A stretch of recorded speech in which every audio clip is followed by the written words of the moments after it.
Yes, Lord. Yes, Lord. We're here to celebrate the man. We're here to celebrate the man. Who's here to celebrate the man? That's the man. We're here to celebrate Keith Walter Boone. Nope. Nope. Keith Derek Walter Robert Boone. Keith Derek Walter Robert Boone. He was so many different people, he needed more names. He wore many hats. I got one of them. This is an official Keith Boone hat right here. But he wore many hats. He was a loving husband, a dear father, a brother, a great, great friend. As is evident by many of you who are here today, some have come from far places to be here for this special day. And who in the heck says it never rains in Southern California? That's a lie. But for this moment, it's all good. I mean, I just want to tell y'all about Keith Boone, a little bit about my brother. The best way I can describe it is in 1 Corinthians 13. It reads, "If I speak in tongues of men or of angels, but do not have love, I'm only a resounding gong or a clanging cymbal. If I have the gift of prophecy and I can fathom all mysteries and knowledge, and if I have faith that can move mountains, but do not have love, I am nothing. If I give all I possess to the poor and give over my body to hardship, that I may boast, but do not have love, I gain nothing. Love is patient. Love is kind. It does not envy. It does not boast. It is not proud. It does not dishonor others. It's not self-seeking. It is not easily angered. It keeps no record of wrongs. Love does not delight in evil, but rejoices with the truth. It always protects, always trusts, always hopes, always persevere. Love never fails." And when I read that, that's how I would describe my brother Keith. He was the most patient person I've ever known. I mean, I've known Keith. This picture over here, the three of us, that's me on the far left. That's how long I've known Keith. I've never had one disagreement, one argument, one debate with that man. He was my best friend. No slight on you, honey. You're my wife, but no slight on you. All my children who are here. But Keith was my best friend. If I needed anything, any advice, he was always prepared to give me an answer. If he didn't know it, he would find out for me. So before I go on, because I can go on and on and on and on about Keith, because I have so many memories, but I want to bring up his immediate family. I want to bring up his wife, Satomi. I want to bring up Nikki, his loving daughter. I want to bring up his sister, Kendall, and Rafael, and Marilyn. Yes. And I'm not going to slight his extended family, Satomi's mother, his nieces. I'm not going to slight them either. I would like them to come up as well, because Keith loved those girls. Let those girls come up here. Keith often bragged about these girls to me. He would tell me how, when he went to go visit, they would rush past Satomi to get to him. They sure did. Yeah, so they were special. His nieces in Amsterdam, Kia, who's not here. His niece, Shani, who's in New York, who did not make it. His first niece, Tish, who's in the Bronx. But they were all here at one time, and they all extended love. So I just want to say to Satomi, These people here are for you and Nikki. Thank you. Appreciate that. Thanks, Rod. Yeah, come on, say Yeah, let me, first of all, I just want to thank everyone for coming today. I think we had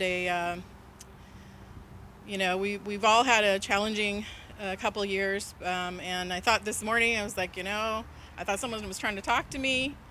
I thought we were going to have another delay to this, but everything came through. I think everyone's well wishes and hopes and prayers for Keith came through today to allow us all to get together and share our memories of him and how we knew him and what he meant to us, and how he impacted our lives. This past year, past month and a half, since his passing on the 1st, I've talked to so many people who've told me so many amazing stories, things I actually didn't know, because I thought I knew everything. After 32 years, I thought I knew everything, or heard the stories at least 3 times over. But there were so many other things, and it made me, if it wasn't something I already knew about Keith, it made me realize even more how much he impacted those people who he loved and saw regularly, to those people that he only met once, or maybe just had an hour-long conversation with about life, and what he believed was important. And one of the things he always said, and he actually got it from his mother, who he adored, who also passed away, that tomorrow's promised to no one, and that the best thing that we can do is to make sure that our loved ones know every day how much we love them and how much we appreciate what they've given us, or given to us, or vice versa. And so if there's any legacy that he left, I think that's the one thing he left to many people, because he lived his life that way. I think a lot of us aspire to do that, but he really did it. He did every single day. So thank you all for coming. I know he would be really ecstatic to see everyone's faces here. Probably have some funny stories to tell. I'm sure you guys all have them too. So, but this is exactly what he wanted to do. He didn't want anything too sad. He really wanted to get sent up in fireworks, but I told him I didn't think I could do that. I didn't have that kind of pull. But that's a testimony to how he really would have wanted to celebrate his life. And so I think this is as close to a human fireworks as we could get, by having everyone here and sharing their stories and talking about what he meant to them. So thank you all for coming. Now I'm going to let Nikki say something. Oh, okay.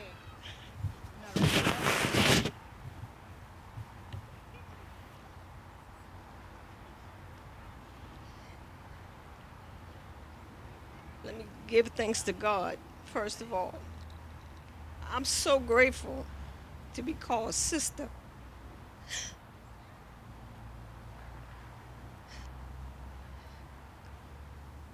He not only let me tag along, he made me feel like I was his equal. He brought me into his entire circle. I know everybody here. I felt like I was a musician. He was my best friend. We shared every story together.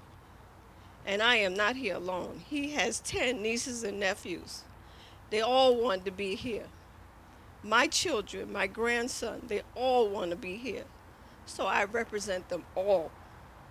From the bottom of my heart, friends and family, I love you, and I'm so grateful that you are here to share this day of celebration for my brother Keith, my best friend, my soulmate. I will miss him so deeply. I lost 2 brothers this year. This is a rough year, but God is going to get me through it. Amen. I have faith. And I got the strength that my brother taught me. He taught me so much. I am so blessed and so spoiled. And he did tell me to blow him up. And I don't know about Somi, but I'm going to find a way to blow him up, because that's my job. I was the secretary, you name it. He told me blow him up. I'm going to blow my brother up. I love you all and thank you from the bottom of my heart on behalf of my family. I appreciate you all. Thank you.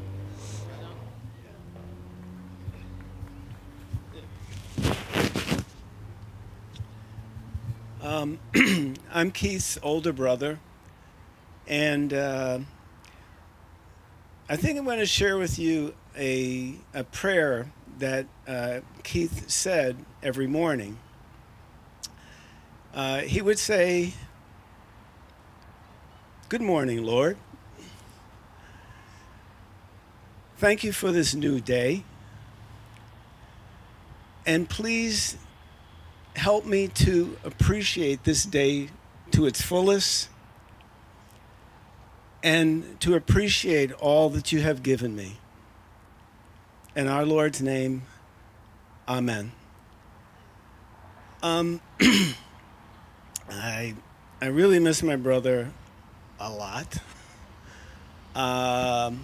And there's so many things that I could say about him too. I miss, well, one of the things I miss immediately is just being able to pick up the phone and say, "Keith," and he would say, "Hey, brother, how you doing?"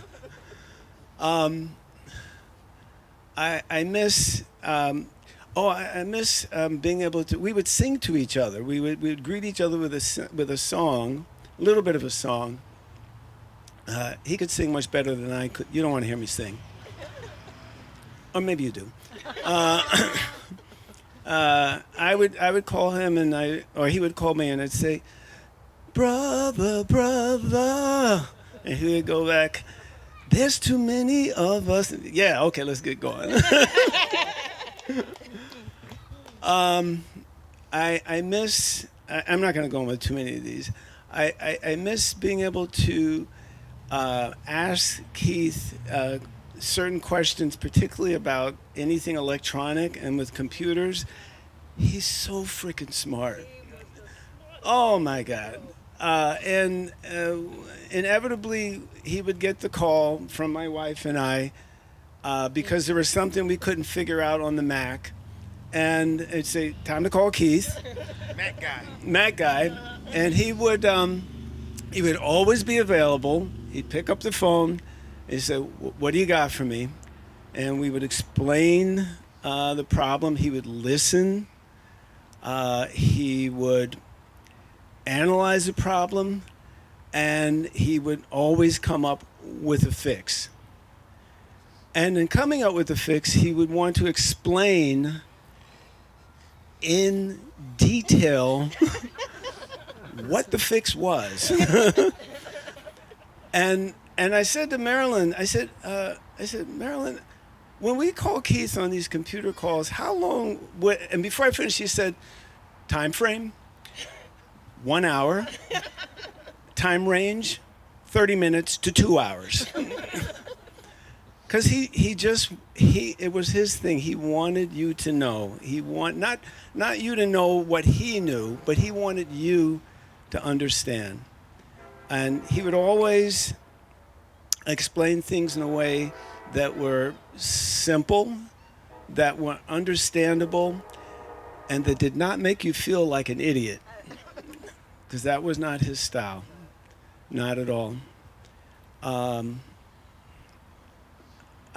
I really miss him, even though I know he's here, because as I look around, I can feel him and see him in every person here who's interacted with him and loves him and cares for him. And right now what I hear him saying is two things about this little tribute. Keep it short and don't F up. Thank you. Amen. You ready? Yeah, here we go. All right. Don't even look at me. Just close y'all's eyes. There's a story that I have for every single person here that I share with my father. I learned how to unconditionally love from my father. I learned how to love my best friends. my best friend who's not here, the way he loved my uncle, Ronnie. I learned how to love my siblings from the way he loved his siblings. I learned how to love my mom and my mom from the way he loved my grandma. I learned how to forgive from him, fight. My father was the most forgiving and understanding person I've ever met in my life. This man was just an encyclopedia for life. Like every question you got, Boone got an answer. Boone got an answer.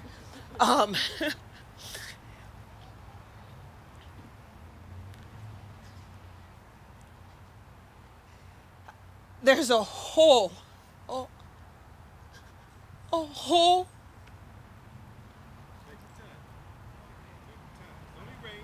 that my daddy left because he was such a good dude, you know? Not just because he's my dad, because my dad was a good dude.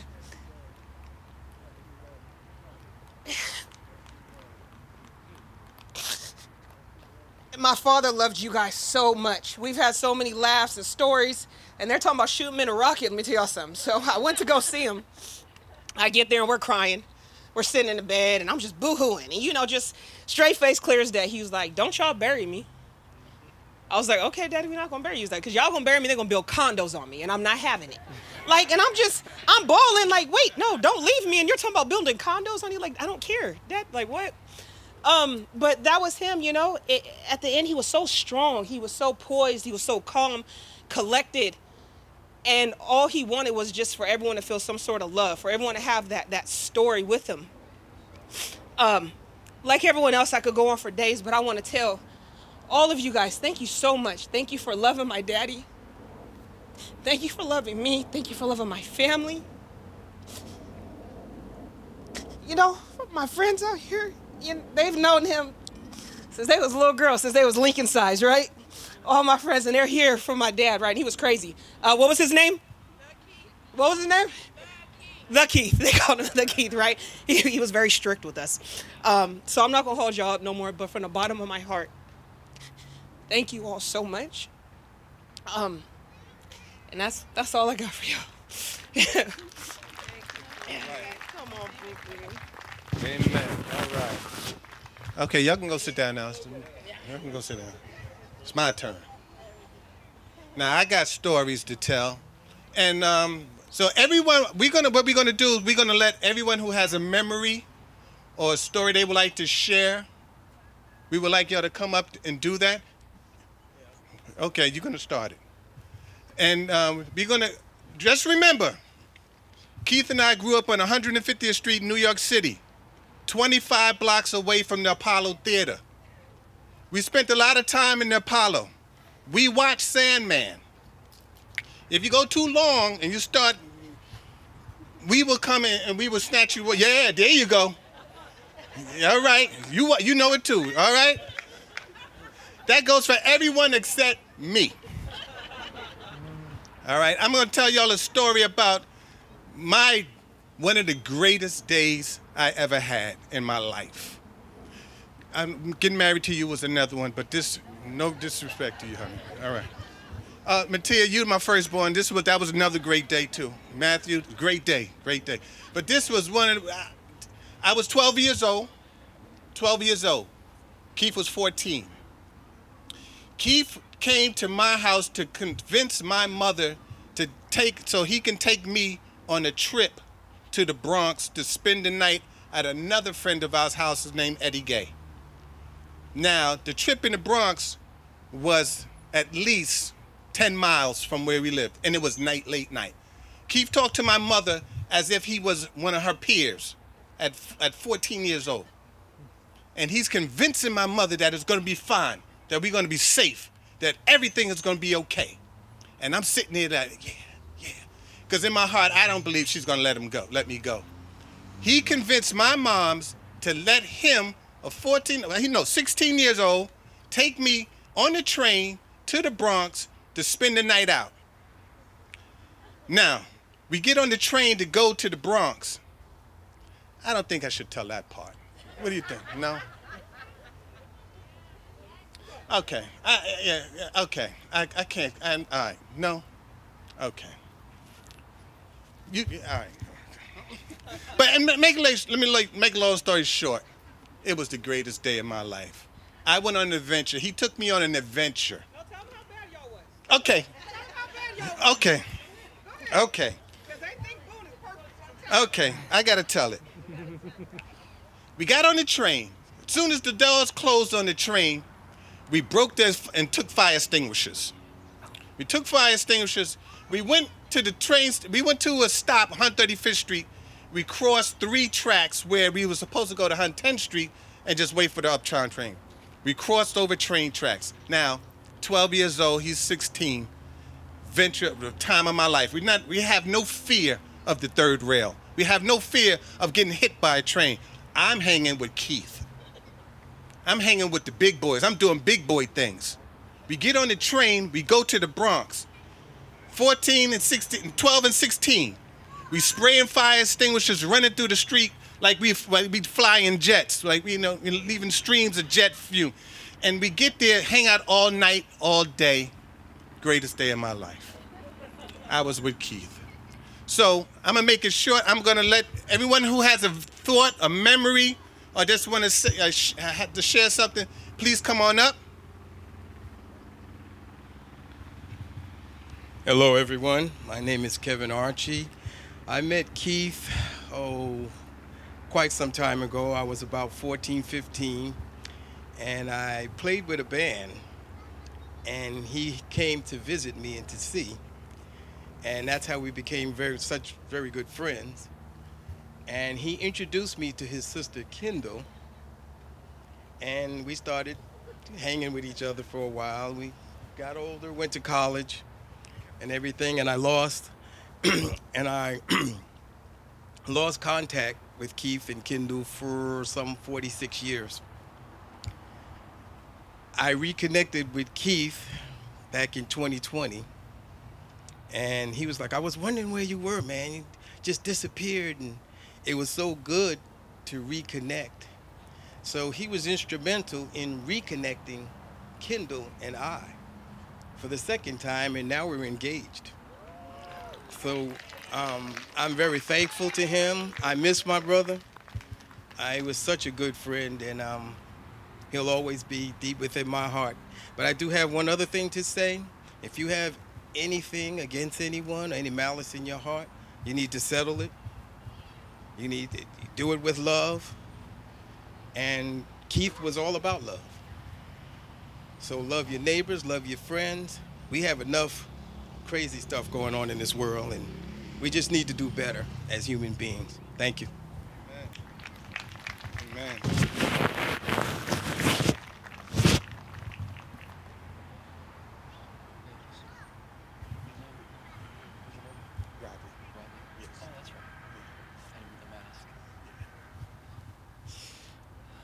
Thank you, everyone.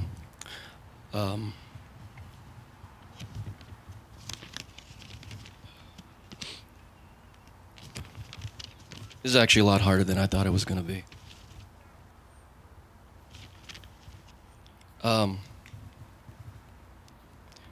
First, I want to say how happy I am to see so many people here with us today. It's such a beautiful sight to see how many people loved my friend.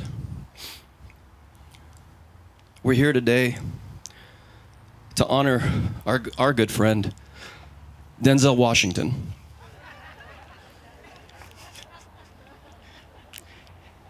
If you knew Keith the way I did, he would love that joke. I often called him Denzel because he was so cool. I was actually jealous of his coolness. His calm, Jedi-like master demeanor. In a group of people, he would suddenly have everyone's attention. And all eyes would be on Keith when he spoke. And you would ask yourself, will I ever be that cool? And the answer is probably not. But we all aspire to it because he made it look so effortless. Keith was my longest and most dearest friend. I met Keith in 1994. A friend took me downtown, San Diego, and said, "You have to see this band. I think they're going to be the next big thing." How many people here know Liquid Groove and 34 Below? Right? So we go down there, and as I walked in, the band was rocking. And two members in particular caught my attention. The singer, who was doing the best Eddie Vedder impression I'd ever seen. That's Pearl Jam for you young people. And the bass player, which was Keith. And he was so mesmerizing, so amazing to watch him. You could really tell that he loved what he was doing. Keith was born to be a musician, and he got to live that dream every day of his life. How many people here get to say that they're living that dream? And he never bragged about it. But I can tell you this, he played with the likes of Madonna, Michael Jackson, Whitney Houston, and the list goes on, but he never bragged about it. He was so humble. Now, the funny thing is, even though I'm a fellow musician, that really wasn't most of our conversations. Our conversations were about Apple products, basketball, and vacuum cleaners.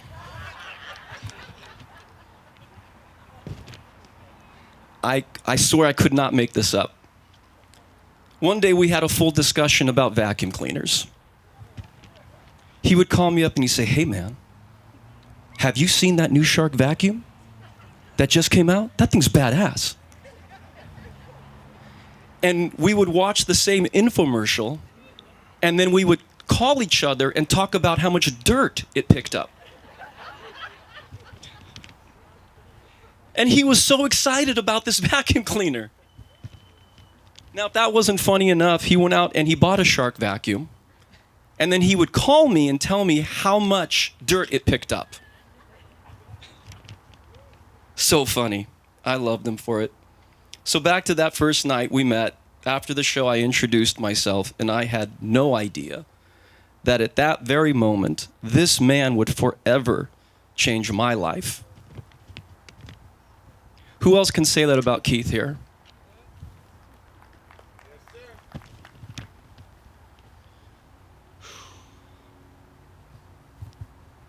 I learned so much from him.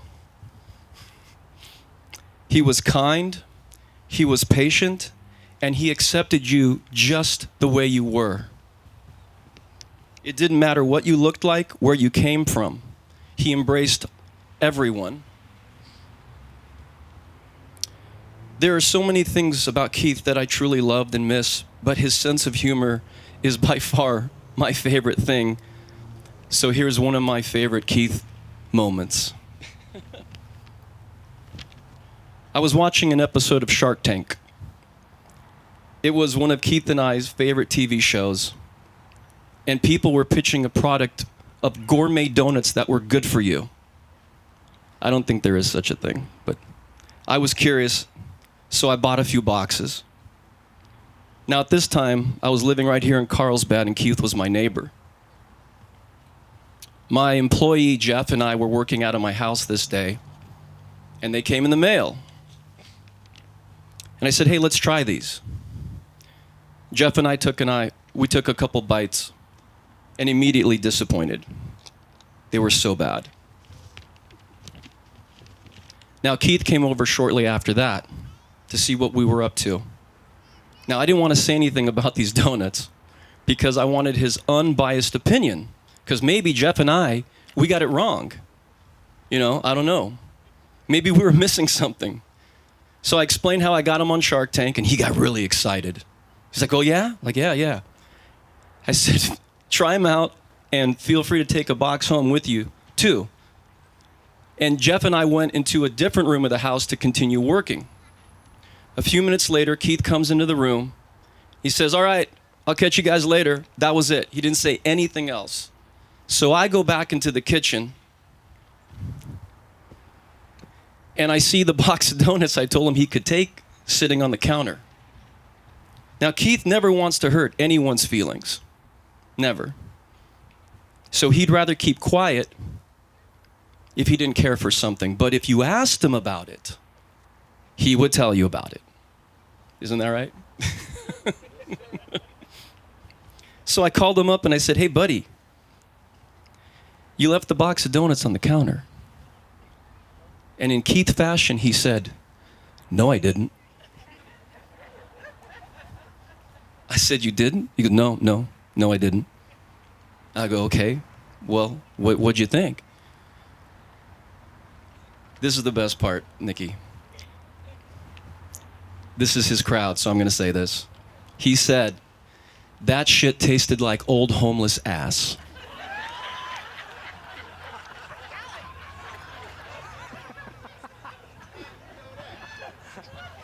That's what Keith said.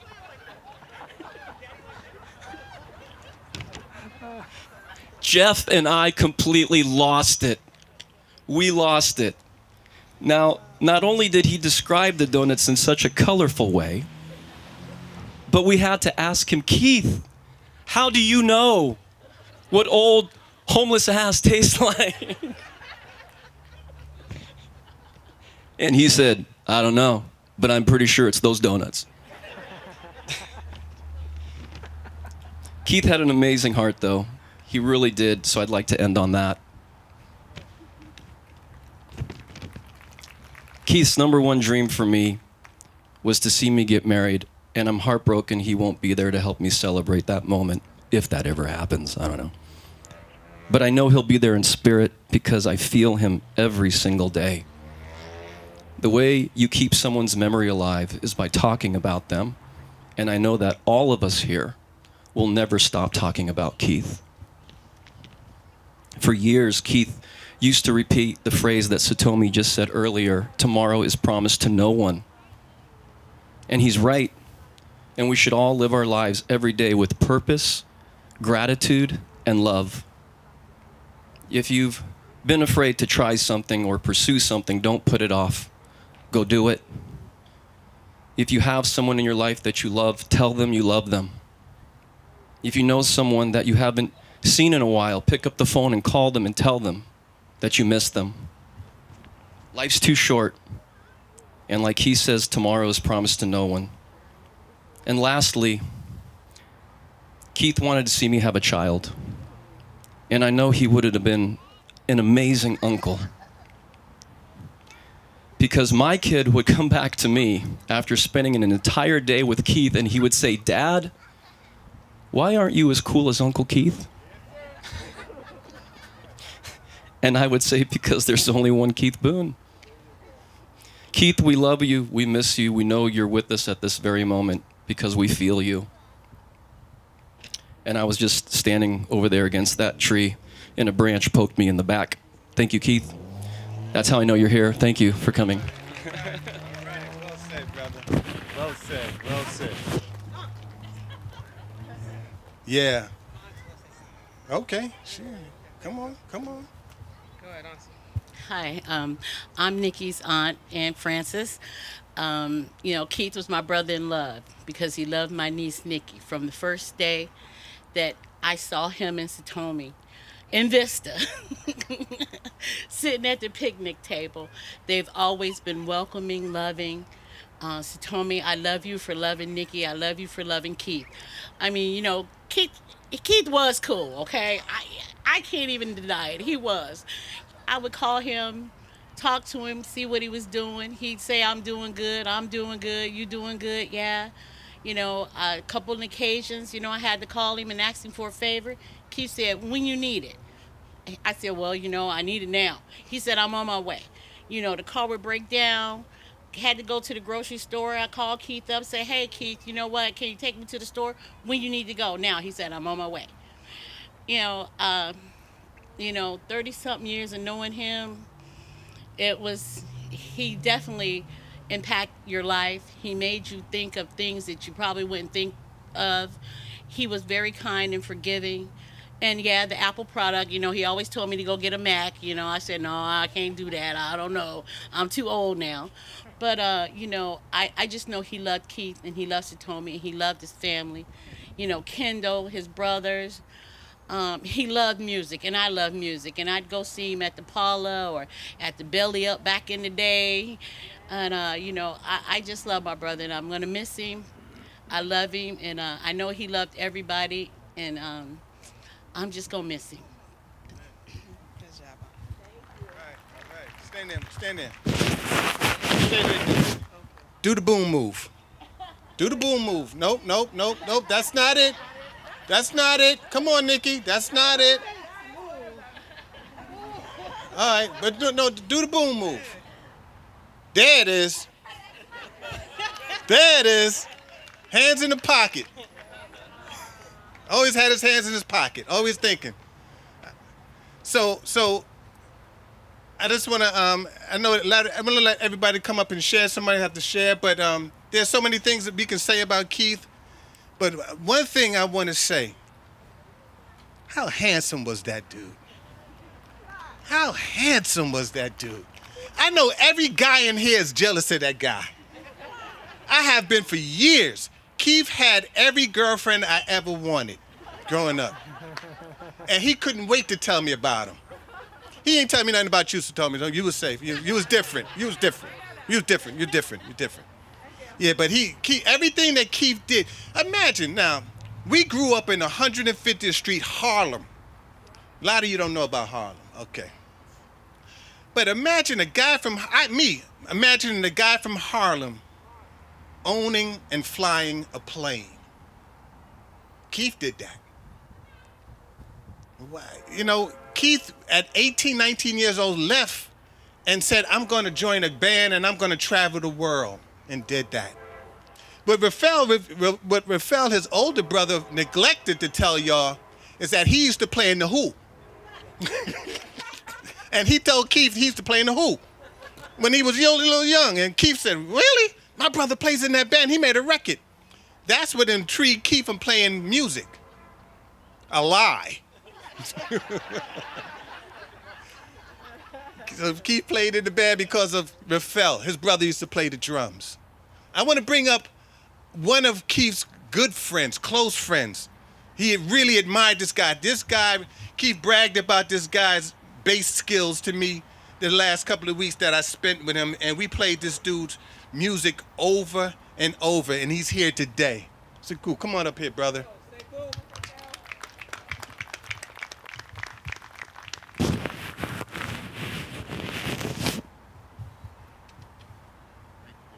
Yes, sir. Yes, sir. Good afternoon, everyone. Good afternoon, everyone. Thank you. Before I say a few things, I received a message, and the message is for everybody that's here, turn to your left and to your right and tell a person on either side that you love them. I love you. Thank you. That is what my brother, Keith, with an F. If you're from New York, you know what I'm talking about. I never called him Keith. And I teased him, and he would laugh so much. I referred to him as Keith. It was one of our things growing up. I, too, met Keith when I was about 14 years old. But before I get in that story, I received the news of his passing 2 days after he passed. And I had delivered him a message to check on him like I did every few weeks. And then Satomi responded to me and told me the news. So I basically been in a coma since then. And I mean, I've been just shut down because of the loss of my friend. And so you're looking at an apparition right now. But I want to say condolences to the Boone family, his brothers and sisters, to Satomi, his lovely wife, his lovely daughter, Nikki, and all of you wonderful friends I want to say this about Keith. When I met Keith, Keith was working at a store in Manhattan called Grayson and Towns. And this is a music block. 48th Street was a music block where all the music stores and people from all over the world would come to Midtown and go to this block. Well, I had a friend that had a shop upstairs. His name was Woody, who's also a brother of Keith. And Keith had this big afro. Somebody said something about his afro. It was like the Jackson 5 or something. And I met Keith at Grayson while I was visiting Woody. And this is how the story goes. I had been playing bass only about a year, and I had outgrew my bass. And so when I saw Keith in the store, he was in a store that sold nothing but basses, every bass you could think of by any manufacturer. And so because I didn't have a bass, I would walk there from high school to 48th Street from 57th Street and 2nd Avenue. I would walk all the way to 7th Avenue, and I would sit in Grayson in town and play the bass with Keith. We'd do it every day. I did that every day for about a year or 2 years. And we got to know each other so well. We'd go to his mom's house on 150th and go practice in the bedroom. And we listened to records, and we shared notes and everything like that. And I'm telling you this story because I was in my apprenticeship as a bass player. And if it wasn't for Keith letting me come in that store when the owners complained, why is he in here? He's not buying anything. But Keith told them I was okay. And from that study as an apprentice, I became a very, very, very wealthy person in spirit. In my career, I've had a astounding career for the past 46 years as a known bass player around the world. I attribute that to Keith allowing me to come to that store and play. Not only did Keith do that, but I can call Keith and say, Keith, I'm on the moon. I have a flat tire. And Keith would actually figure a way to get me from the moon back to earth. That's the kind of brother he was. He's never told me no, ever.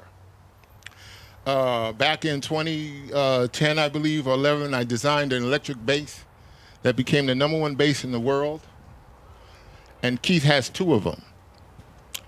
And it's not about me, but it's about, most people would call me a superhero, but behind every superhero is a super duper hero.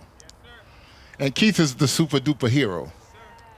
I attribute my career, my upbringing to Keith. He was about, I guess, 4 years older than me. He's my big brother. And I'll never forget that for some years, maybe 15, 20 years, we lost contact with each other. And I came here and I moved to California. And I was in a friend of mine's house in Orange County in the office. And he had this picture of a group on the mantle. And I said, you know that guy? He said, yeah, that's Keith. I said, I grew up with that guy. That's how I got back in touch with Keith, through my friend Mark Hill. And so I'm not going to, I would like to, I brought my instrument that I can play a piece for you that Keith loved, if I can get hooked up at the proper time when everybody will like. I want to play one of his favorite bass lines for you, and one of his favorite songs of mine that he enjoyed. And I just want to say, Keith, I love you, I miss you, and I'll be here for Satomi and Nikki, and whatever you need, you got it. Amen. Thank you, brother. So Brandon just want to give back. All right. What you need, bro? I need like a stool. Right there. Yeah, he's going to play first. That works. That's kind of. Yeah. Ooh, do we have 2 mics? Mm, Make it that's do what it whatever. do. Make it do All what it right. do, Does it bro. plug in? No. Just hold the mic up to the body. Yeah, that's Yeah. what- yeah. I'm gonna talk a little bit though. How's it going, everybody? My name is Brandon. I live here in Oceanside. Well, I actually go to school now, so I live in LA, but I'm here for winter break. So it's good that this kind of happened. Perfect timing for me to be here. Obviously, I wasn't someone who was, close friends with Keith, but my relationship with Keith was, pretty funny, pretty unique. My mom is right there in the white, standing up, about to take a video. So, Keith. No, I'm okay. This is fine. So Satomi and Satomi is friends with my mom, and so Keith would come over, usually boxing nights and that sort of thing. But Keith, would be the only guy in a sea of women, and I just always appreciated that because I felt like most guys would be like, what, you want me to go hang out with all your girlfriends? But Keith would always just sit there peacefully, just happy to be there. And I would come and be like, oh, look at this guy. So we would just talk, and I would find out that he was this musician and had been playing for his entire life, and I'm a musician. So we ended up bonding a lot and talking during those nights where it was just me and him. So I really love Keith, and it's crazy, But yeah, I'm actually not going to do an original song. I'm going to do a song, a classic. I'm going to sing Losing My Religion by R.E.M. So, someone want to hold the mic? Can we use the stand? Can we just use the stand? We can just use the stand. It's a one-man show. You don't want to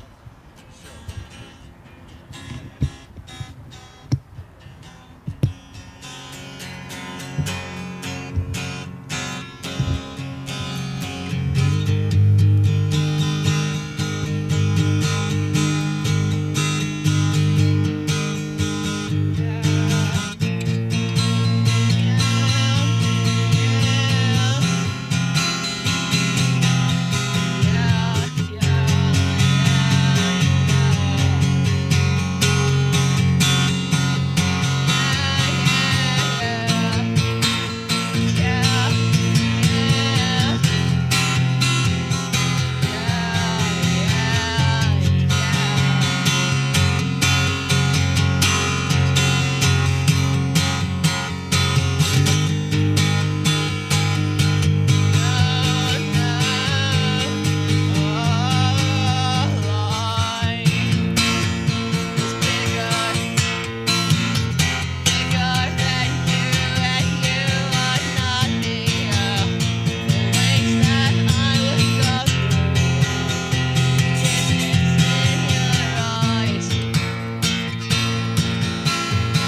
Thank you. Thank you so much. Is it my time to leave? Yes, it is. I hate leaving the microphone. I know. No encores, bro. You got to make them pay to see you next time. Just get them a little bit and make them come back for the money. And when you blow up, give me a car or something. Something. But it has to have a matching house. All right. Now, Brother Siku's going to come in. He's going to play that bass. Come on, come on, come on. No, don't be shy. I'm not shy. I'm Nikki's best friend. We've been best friends since 6. Yeah. So the Keith is also my father. I'm going to tell you one story about why we call him the Keith. So Keith is super strict. More than the law. So we named Keith the Keith, like the law. So all of us has been playing basketball together, different age groups since we were kids. We used to play pickup at the park, in the gym, wherever we could play. We used to play at 24-Hour Fitness all the time. We were the only girls in the gym with all these grown men playing. And Keith would drop us off, but he would let us out, park, wait 10 minutes, come in and sit in the corner. Like we didn't see him. Like we didn't see him. Just to make sure that we were actually going to play basketball. Away from the... So you don't get shots. Come underneath the tent. Just to make sure we were going in there to play basketball, 1, and that we were not being bothered and safe, 2. But once we're there and we were like on the court playing, he must have forgot that he was supposed to be secret, like we couldn't see him. We started to win against these big guys. And here he comes in the corner. Yeah! Woo! Caught. Not once, but every time. He tried to be slick, slide, the Keith. We catch him every time. I'll just leave you with one. And then there's one more thing I just want to say in front of everyone. I cannot stand cats. But the Keith had this huge cat, Binks. I don't know if anybody else here knows Binks. That is not a regular humane cat for domestication. It's a big old... Keith used to force him. Come on, just give him a little, Long story short, he warmed me up to him. So in his honor, I'm going to get myself one and name him probably Binks. Just for the Keith. My kids love cats. Just to keep his kind of memory alive. I could go on forever with the Keith, but it's starting to rain. About to get a jam session going. All right now. For you, Nikki, I love you. And for the Keith, you made my best friend, and I promise to protect her and love her forever.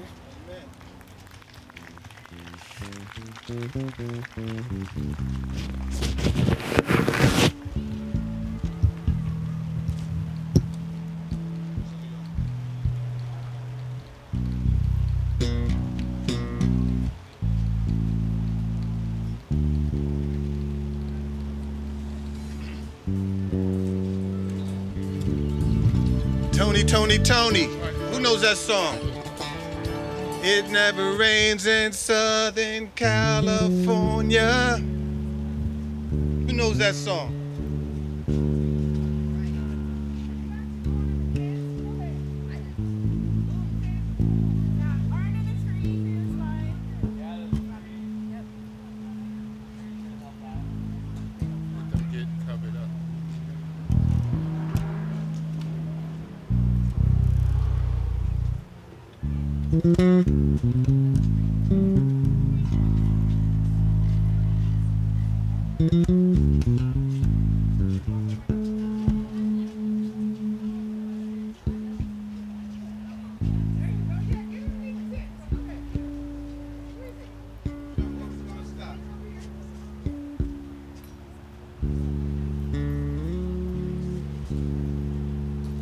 All right.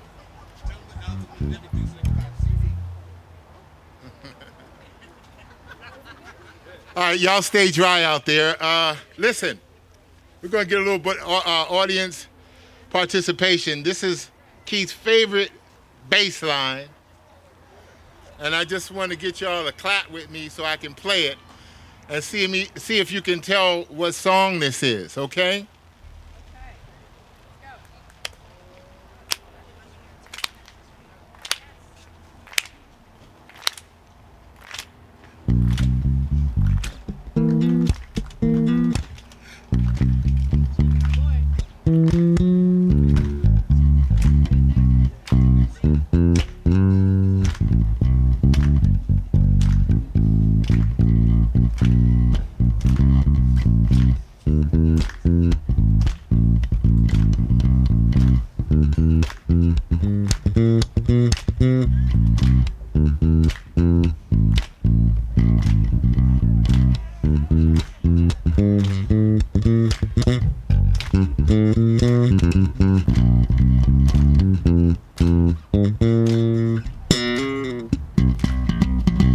know what that is?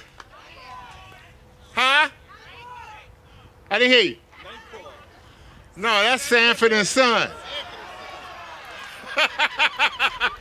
Give one more, man. Give one more. Give one more. That's all. Okay, I'm gonna play a song for my record that Keith loves. It's called Funkabilly.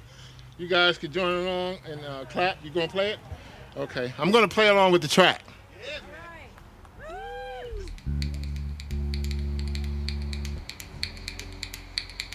Turn it up a little bit.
y'all don't know what that really means.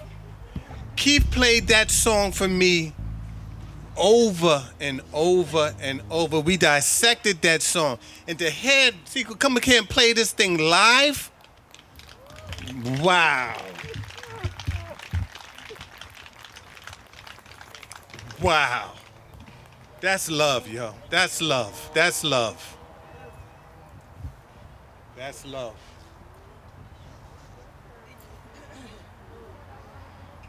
Yeah.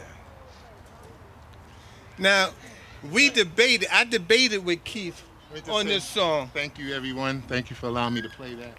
Man, what's the name of that song again? The name of that song is called Funkabilly. And what CD is that It's on? on the Next Level CD. Gotta get that. Keith was my #1 supporter. I miss him. And that's for you, Keith, and your family. God bless you. And the lady on the Karen Briggs. yes. He told me the story of that, and it was amazing. It was amazing. We dissected that. We dissected that song, and I believe it was 2 people playing the bass on that song. I don't believe you was doing that by yourself until I just saw it. So now I believe. Hey, Glenn, I need you up here, brother. Keith introduced me to this brother here, Glenn, and his lovely wife, Mary. You coming up too to support the Glenn? You know he don't do nothing without you. His name is not his I know him as Glenn and Mary.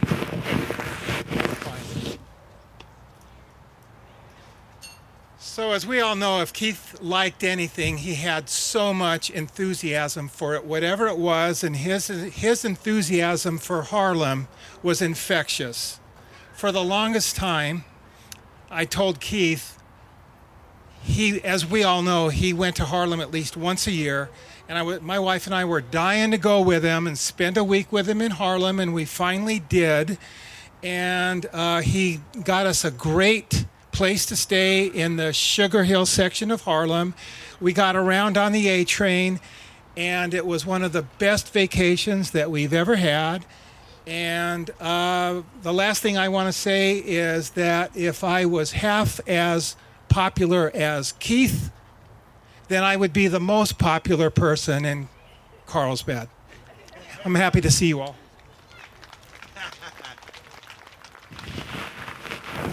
Thank you, brother. Keith had this one saying, right? He would always say it to me. And I just recently found out that he said it to everyone. I would call him. He said, "Hey, brother." And I would say, "How you doing today?" He said, "Better now that I hear your voice." Who has he said that to in here? Let me see your hands.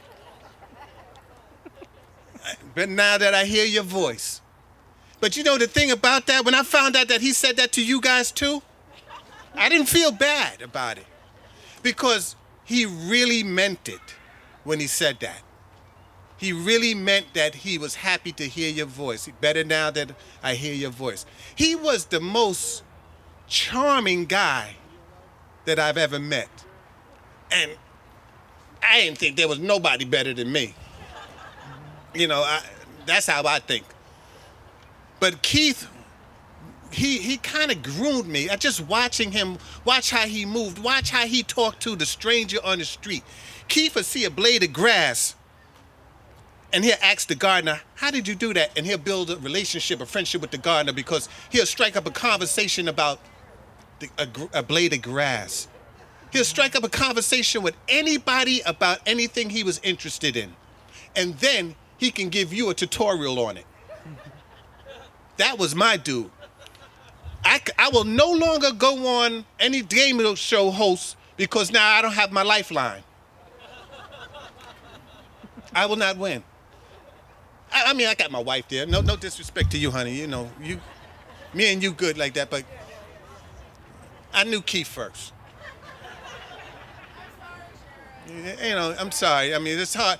Keith hard shoes to fill. I mean, but you and I do things that we could never do with Keith. Me and Keith. So you got him beat there, baby. You got him beat.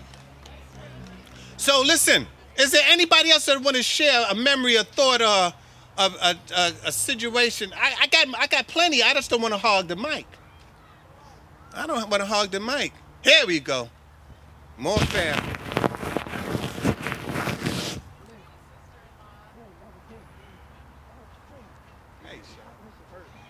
Hello, everyone. I'm Charlotte. I'm Keith's sister-in-law, sister. What I wanted to share about Keith, there's a couple things. When I first met Keith, I didn't really like him that much. He was an older man trying to get with my sister when they technically were not supposed to be dating each other. Okay. So she went to work for him. She was his employee, secretary, and yeah, today's day and age, no, he would have got sued for some sexual harassment or something, I'm sure. But yeah, as we all know, he has a way with people. He won her over. He won me over, even though I saw him driving around in that white BMW that said "I's styling" on the license plate. I didn't know who he thought he was, but he turned out to be the great man that we all know. Something that's a joke within our family is that we'd always say, oh, he got that Keith hookup. Because anytime he met someone, or they always remembered, and they would always want to return his kindness. They would always want to hook him up with something. So he was always getting free stuff or getting hooked up with something. And so that's a testament to what kind of person he was, is that people wanted to do things for him because they knew that he would be there for them. He has been there for our family whenever we needed him. I know that my daughters will miss him greatly. When we were in a bind, he came over to, watch our kids, and he'd come home with nail polish and makeup on, and he loved it. He loved every minute of it. He loved my girls, and we will always love him for that. He loved my sister. I will always love him for that. When his mom passed, it was tough for him, but he showed my mom love. And for that, I will always be grateful and so thankful that he was in our lives, and that my daughters did get to meet him and spend the quality time that they will always remember him by. So I thank everyone for coming here, for my sister, and supporting, the family. And I know that he will always be in everyone's hearts and will always stay that way. And, just thank you so much. Years ago, it was for Kay's birthday, and went up there, and it was the first time doing an Airbnb, and they hooked it up, Keith and Satomi, and we went up there into a cabin and got settled in, and only to find out the first day there that we had some scorpions in the place. And we're over here trying to prepare a meal in the kitchen, and I remember Keith in socks, and there was one down on the floor by him. Thank God we found out it was dead, but freaked him out, and it just cracked me up on how fast he was to get on that phone and text and Yelp the guy from the Airbnb about how he already wanted some of his money back, I think. And if you knew Keith, you knew he was on top of that kind of stuff. Another thing, my brother's out here today. My mom's here, his girlfriend. Earlier, we were pouring some wine, and I knew Keith was here because he was my brother. That's my brother. And he's mentioned something about, the wine today. Oh, you got a cab, you got a blend. By the end of the day, we'll just mix them together. We'll have a new blend. And that's something we actually did on that Sequoia trip.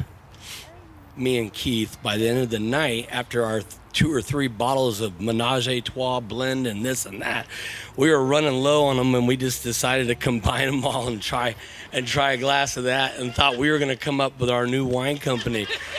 And then he started showing me his wine app that he had on how you could rate, and I said, well, we got to get on that with our blend. But gosh, he was a special person. He really was. And I knew that, but confirmation is here with you guys here today. Other people touching on that. We're going to miss him dearly. He'll always be in our hearts, and we're going to live on for him. Thank you guys for coming. How hard he used to hug you? Come on, Sammy. You sure you don't want to say how hard he used to hug you? Who was the favorite, you or your sister? You don't know?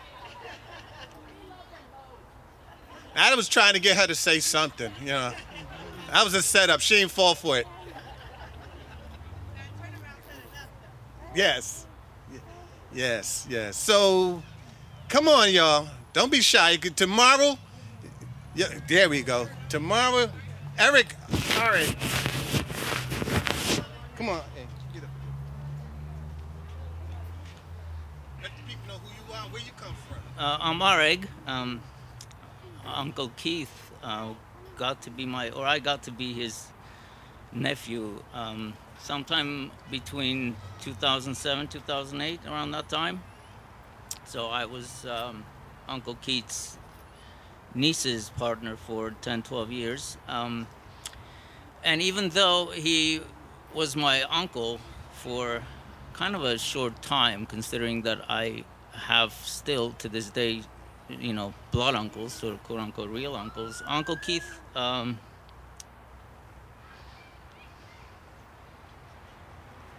yeah, he was an uncle to me like the others could never be. And I've lived abroad for a long time, and you know, my mom's now 81, and every time I come to visit in LA, she gets lit up because, you know, she wants to make this and that. There are these foods that you can travel the world and eat, and they can be the most incredible things. But as you probably all know, some of the things you miss the most are your mom's cooking. And I miss those, and I look forward to those. But there is one dish that I still think about to this day, and I had it in your home, Uncle Keith's garlic eggs. You know, the garlic eggs, he was so proud of these eggs.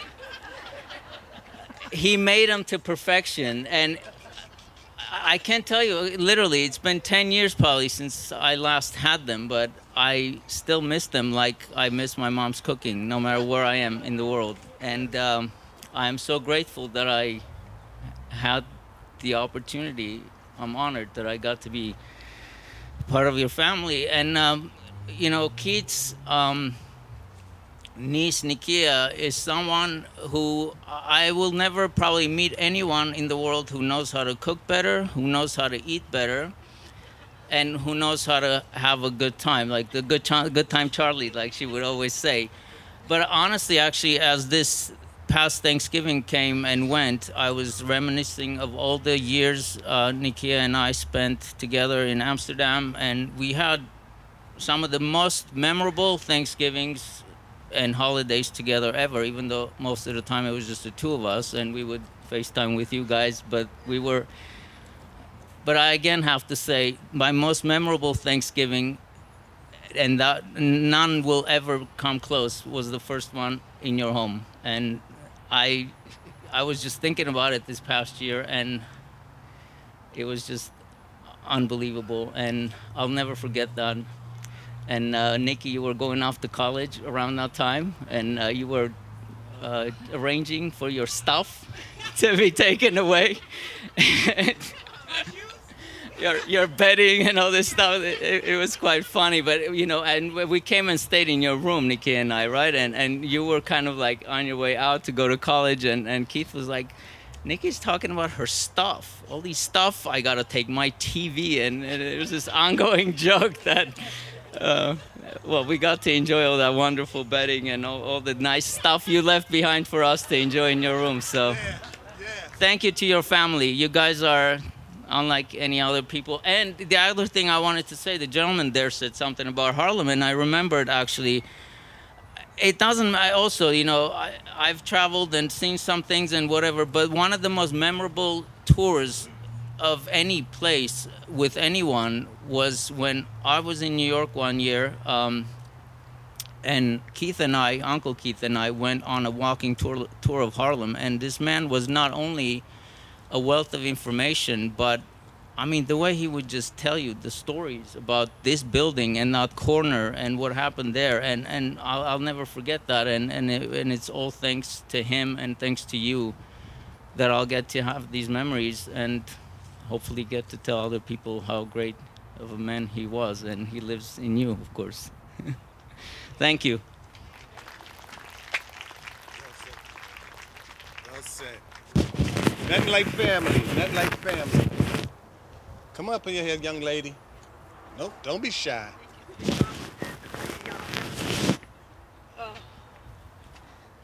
That is funny about the bedding, though, because I've got to sleep with Nikki. I know. And Keith said, you never you don't, sheets and shoes. Oh, God. So my name's Kelly. I'm from Oregon, little town, 3,000 people. 26 years ago, my mom lives here in Carlsbad, and my sister used to live here too and worked for Rip Curl. And they used to sponsor Liquid Groove. They gave them all their gear, their clothes. Remember Liquid Groove? Yeah. So my sister, I had 4 little kids, okay, boom, boom, boom, boom. 4 kids. Mom said, I'll watch the kids. Your sister wants to take you to listen to this band. And my sister said, you're going to be blown away. They're amazing. We sponsor them. So we go to the show. And I'm from a little town in Oregon, okay? We don't have any live music in our town. And I walk in, and this band starts, and I'm just like, oh, my God, who are these guys? You know, I mean, I was mesmerized. And Keith on the bass, I mean, that look that he gets when he... And the head, I was just like... Oh my God, it's like, I fell in love, okay? And after the show, we went backstage, and here I am. You know, my sister's like, oh my God, calm down. I'm like, I want everybody in my family to hear you play. I want to bring you to Oregon. And Keith was like, all right, set it up, you know? We'll. And I'm like, and my sister's thinking I'm crazy. Well, guess what? 1 month later, I booked my first show for them in Oregon, and it began a 26-year, friendship that I've had with Keith, and the memories, everything. That first show, I tell you what, I was a good promoter because I found a way to get the venue for free because I did it at the high school, okay? In the auditorium, which had an awesome sound system, but I went to the school and they said, hey, I'm bringing this band from California, and we're going to donate $2 of every ticket to the music department. Free venue. I got them free hotel, free meals. It was awesome. But anyway, the show was fantastic. They met my dad the night before the show, and they were working on a new song. They didn't have a name for it, and Keith was like, we met this guy last night, and he was so cool. We're going to name this song Mr. Potter. And so my dad got his own song. I'm like, but he's my friend. Couldn't it have been Mr. Potter's daughter? But anyway, that one never made an album, damn it. But I have a copy because Keith has the copies of some of the songs nobody else had, but I have them. So anyway, oh my God, but the years, all the trips, he'd come up, they'd write music. We brought him up to our family's ranch, and I got to sit there and watch music, happening. The dog ran into the barn, and he's playing, and the dog kind of had this funky walk, and he always was biting Keith's ankles because he had his shorts, and oh my God, Buster was like on the ankles. But he started going, he's like, it's the Buster song. And then the guys start, Chris James is here, guitars, and they just kind of started jamming it. It was the beginning of Empty Sunday. So Empty Sunday was the Buster song for a long time until they came up with that. That's like so special to me, I got to watch those things happen, My kids, my daughter Hannah's here. She was 5 when we met Keith. She's 31 now. She got driven to school in a tour bus. They came up for a show. It's when they had the big tour bus. Oh my God. I mean, the whole town is like, have you seen what's parked out in front of Kelly's house? There's like a tour bus. Well, yeah, they pull up to Highland Elementary, and my kids, everyone's getting off the school bus, and my kids are getting off a tour bus. We were pretty cool in Reedsport, I tell you what. Definitely. Oh my gosh. I just, every year, my mother still lives here, so she was 84 yesterday. And Keith loved my mom. He was so good. He drove my mom to the airport a couple times. He's so sweet to come see me. But there's just so many memories. And I thought I was the only one that he said that to when I called. How are you doing? Well, better now that I'm talking to you. I'm like, shit. Right. He did. I still have voicemails. His voice is still in my mind. I'll hear him forever. I just want to say that I feel so lucky. And thank you, Satomi, for sharing him with us. On all those times, some of the trips, they were up for a week or so, But I am so lucky. I'm so lucky that I walked into that place that night and met these guys and started a friendship. This is my first friend I've ever lost. I'm 55 years old. I just realized that. This is my first. This is hard because I want to still pick up that damn phone.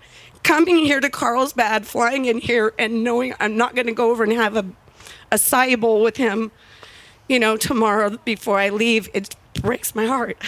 But I feel so full and so blessed that I knew one of the greatest men I've ever known in my life. So, aren't we lucky?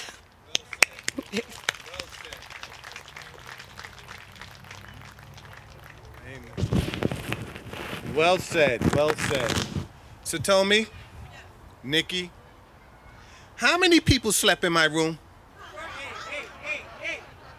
When you went to school, when you left the house, it became my room. How many people slept in my room? At least Rafael had the decency to call me to get permission.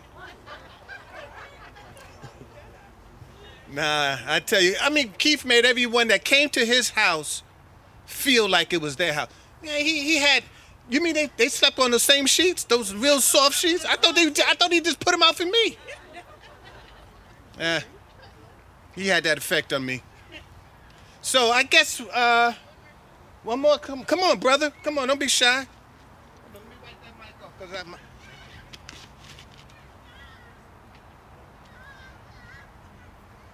any little thought, man, will bless us all here today.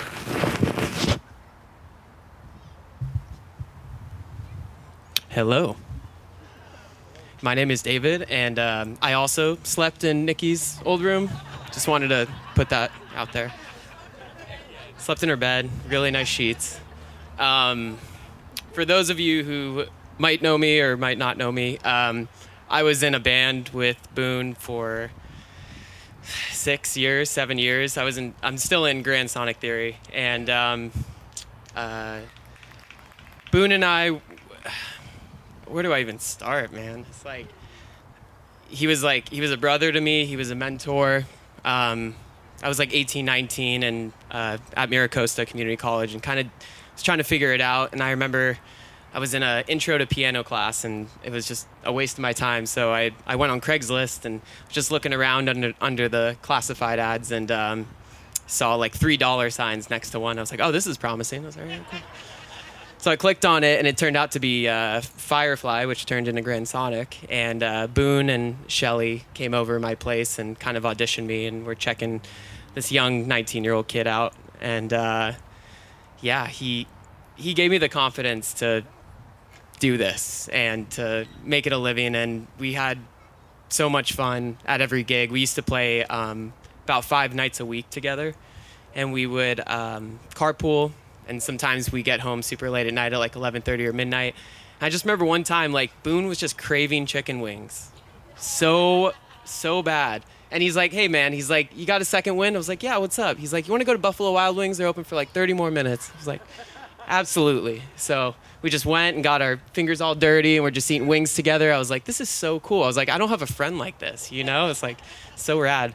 And he taught me a lot and led me along the path, and we had a lot of beautiful moments together and continue to do so, and taught me a lot of lessons on stage. I remember there'd be some nights where I'd be playing like 4, 5, 6 nights in a row, and my energy was just depleted. And I remember he came over to me, it was at Hummel Casino, and he's like, you know, man, he's like, no matter how low of energy or how much you might not want to be doing something, still give it your all, because tomorrow's not promised to anybody. And he told me that so often, and yeah, I mean, I can go on and on. I'm sure you all have memories as well. So just want to share that. Thank you so much for the music and the love, and keep spreading joy. To Boone. Yes, sir. I still have a Liquid Groove t-shirt. Yeah, I can't fit it though, you know. But I still have it. You coming up, bro? Come on, man.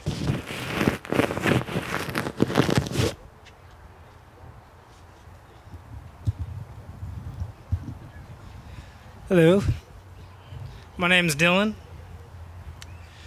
I met Keith when we were 16. We, because I don't think he ever actually grew up.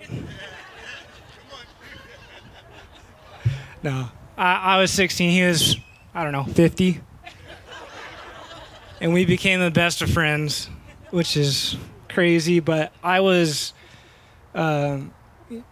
Keith is one of the first people to make me feel relevant and like his equal in a professional environment, which was a really big deal for a little 16-year-old. He believed in me and everything that I'd ever do. I met him through music, and he came into my bedroom that was my little recording studio and treated me like one of the guys. Got my notes. We spent a lot of time talking about Apple products and camera gear and musical equipment and everything, just on and on the phone. I'd go over to his place, we'd have some wine, talk about some new cameras. Did you see that the last Apple keynote? He could blow my mind at a moment's notice. Just all he had to do is pick up the bass and be, hey, bro, check this out. Oh my gosh, how'd you do that? Just blow my mind. I can strum a few chords on the guitar, but he could make you laugh too. He told some funny jokes, and one time in stories, he told me about his nephew one time. Nephew came around the corner. He's like, hey, Boone, look what I can do. His little nephew's naked. He's just like, I had me rolling. I'm like, oh my gosh. He told the funniest stories. I think the stories are what I'm going to miss the most. He lived a full life, and he could tell the stories really well. And you got me. Every time you say it, you give him a call. He says, hey, brother. What's up, brother? It's just like, he was always happy to hear from you. And I'm going to miss that a lot. I think we all will. And Keith loved all of you. He loved me, and anyone Keith loved, I love. So thank you all for loving my brother.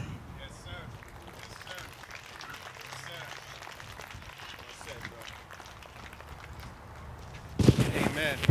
Okay. So what did we all learn here today? Anyone? We learned about love. We learned how to love. We learned that love is patient. We learned that love is kind. We learned that it's not self-seeking. It does not rejoice in evil, but in good. We learned that Keith loved us all, and we all loved Keith. So with that said, no, we ain't finished yet. Oh, we're not? Okay. No, we just I was gonna had one more thing. Oh, yeah, you gonna get your turn. Okay. You're always trying to steal the show. Yeah. But we all learned that he left us all a blueprint to follow. He left us something to follow. Everything the way that he treated us, we need to treat one another, even that stranger on the street. That's the blueprint. He taught us how to love by loving us. And that's a very rare thing today. So let's continue to love one another and think of each other more than we think of ourselves. Okay, yes. So really quickly, just to wrap things up, we could not, one more person wants to speak? Okay, I'm sorry, I didn't mean to cut you off. Didn't want to cut you off. Oh, Lord. The whole team. Okay, keep it PG, please. The whole team, don't go, you. I won't talk then. Oh my God. I got you, Joy. I'm a crier. Go ahead and let them know then first. So I also slept in them sheets, but we won't talk about that. We all slept in them sheets. Oh, I'm about to put these on right now. Yeah. Okay. Hi, girl Mason. You got this. Bear with me. It's all right. Just don't slide on the flight. So, this is the first year that Boone isn't going to be with her dad to have strawberries at Carlsbad. And that means a lot to her. And every time I pass it, because I have to drive past it every day, I think of her dad. I didn't have my dad growing up. And whenever I come across a family that has a good dad, it means the world to me that they're very accepting. He was very accepting of us. All of us are a little different, as you can see. Not me. I'm pretty regular. I'm the regular one. But Mr. Boone was always very accepting, and I always appreciated that. I've known Boone for a long time. Back in high school, played ball together against each other. Yes.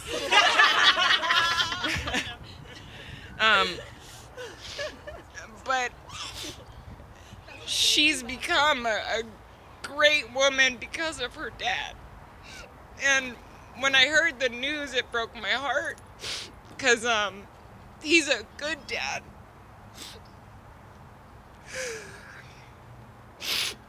The best dad. So I'll be there with you in Carlsbad on your birthday to enjoy them strawberries. And I hope most of your friends right here will be there too. Oh, man. And that's all I have to say. All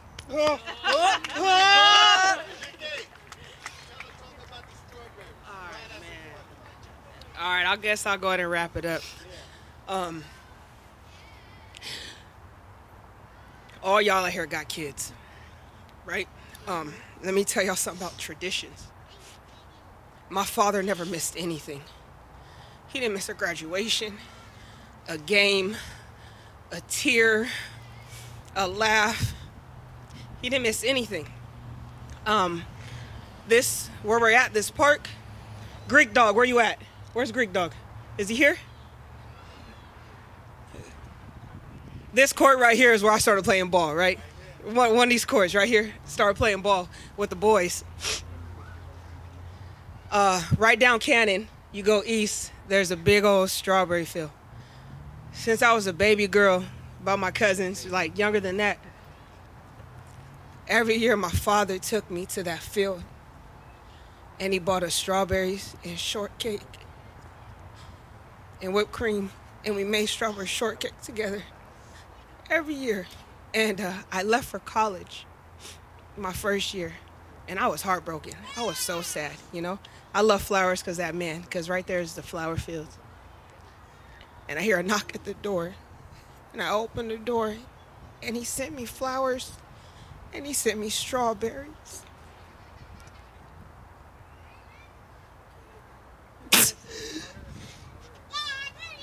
Yeah, Boone. And I'm gonna tell y'all something, it means something, the little things. Every picnic he took me to, every bike ride, every time we played ball, it means something. So even though you don't think it means something to that little one, I promise you, it means the world. And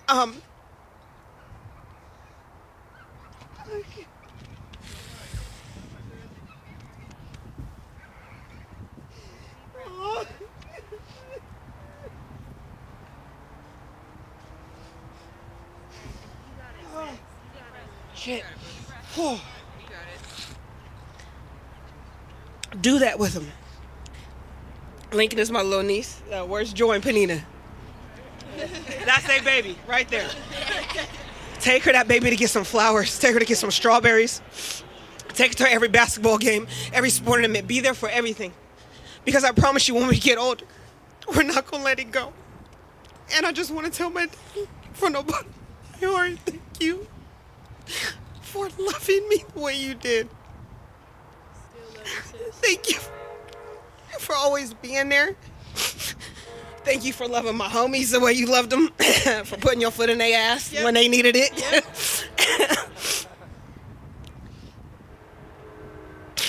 Oh, man. I just want my daddy back.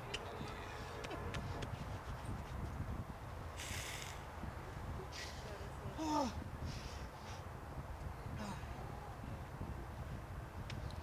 My father would say, Nicole, wipe your face. Yeah. Here we go. Nicole. Nicole. Hey, how you going to say it? Now, Nicole. There we go. Dry your eyes. There we go. So we back. Watch your language. Yes, my apologies. There are children here. Love everyone around you. It doesn't matter if that's your kid, your cousin, whatever. My father loved everybody. He we would go to the movies. That was our favorite date, me, Somi, and my dad. And we would be standing in line just real quick. And, you know, me and Somi waiting for the movie. And you turn around and my dad is just like having a full-blown conversation with this person he's never met. Didi, look at you laughing. A day in their life. He's never met. And this man, he knows where you were born, where you were raised, who your kids are. But he loved everyone like that. So if my dad, as his son is setting, man, he took me boogie boarding right here. We've ran, man. Uncle Ronnie, come on now. No, she didn't. If there's anything to take away from my daddy, Keith, Boone, Mr. Boone, the Keith, it's to love people. No matter what, just love them. Unconditionally love that person, whether you know them or not. Just love them and be good. So we're going to wrap it up. We have some, what are they, prayer cards, tell me? They're prayer papers. So right there behind Miss Pauline, which that's my other best friend's mama right there. That's my other mama and my other daddy. Go ahead. And my other auntie and my other uncle. You know what I mean? We grew up playing ball, traveling with them. Go ahead and sign those papers, write a little note, and we're going to light them, send them off, and everyone's going to get out of here. So before we get out of here, thank you from the bottom of my heart to everyone, to my family. At the end of the day, I'm going to say to my family, because all y'all is family. To my girls over there, Angie and Emmy, I ain't seen y'all since we was babies. And you know Mr. Keith love y'all. B, right there. A, for real, thank you guys so much. And, yeah, that's all I got. Hey, sisters, thank you guys.